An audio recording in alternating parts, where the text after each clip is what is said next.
কাছে এই বস্তাগুলো আসলে কোথায় যাচ্ছে সেই কথাগুলো জানবো এবং এই বস্তাগুলো নেওয়ার পরে এইগুলো দিয়ে কী এই সামগ্রীগুলো দিয়ে কী করা হয় সেই কথাগুলো জানবো। চলুন আর কথা না বাড়িয়ে শুরু করি আজকের প্রতিবেদন।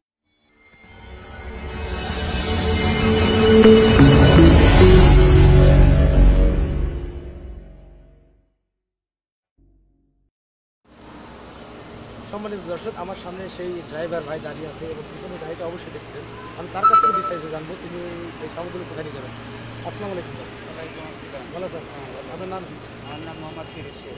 আপনার বাসাটা কোথায়? বাসা বিরাহিমপুর। এই যে গাড়িটা কার? গাড়িটা আমার। এখানে যে বস্তা যেগুলো কী আছে? এটা বস্তার মধ্যে শামুক আছে। আচ্ছা, এই যে শামুকগুলো কোথায় নেবেন? এই শামুকগুলো যাচ্ছে হলো টাঙ্গাইল হচ্ছে সবিপুর।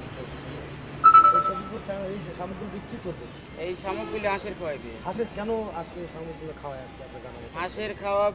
হাঁসের খাওয়াইলে বেশি হয়। আচ্ছা, শামুক ছাড়া কি অন্য কোনো খাবার টাবার দিয়ে?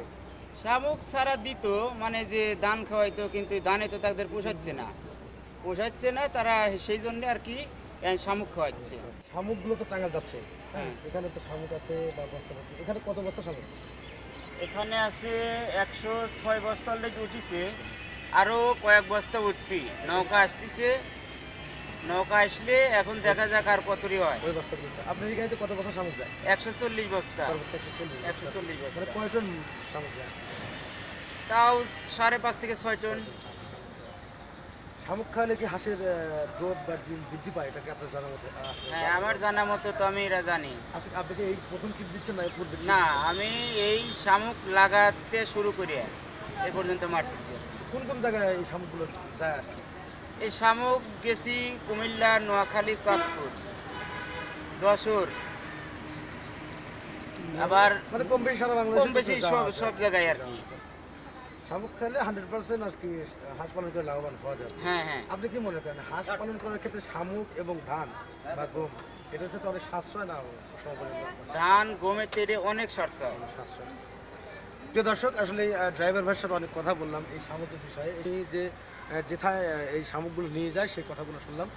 আসলে ওনার দেখা মতে শামুকগুলো দেওয়ার পরে ওখানে যে শামুক ছাড়া ধান বা অন্যান্য খাবার দেয় এইগুলোর বাদ দিয়ে এই শামুকটা অনেক সাশ্রয় হয়। এই গাড়ির মধ্যে 130 থেকে 40 বস্তা শামুক যায়। তো আজকে মূলত এখানে লোড হচ্ছে, শামুকগুলো যাচ্ছে টাঙ্গাইলে। তো প্রিয় দর্শক, যাদের শামুক প্রয়োজন তারা শামুক সংগ্রহ করতে যাচ্ছেন বা খামার করে শামুক সংগ্রহ করবেন তারা অবশ্যই আমার সাথে যোগাযোগ করতে পারবেন। যোগাযোগ করলে অবশ্যই শামুক করে দিতে পারবেন। তো প্রিয় দর্শক, আর কথা বাড়াতে চাচ্ছি না। আজকের প্রতিবেদন এখানে সব হচ্ছে। ভালো থাকবেন, সুস্থ থাকবেন। আল্লাহ হাফেজ। ধন্যবাদ।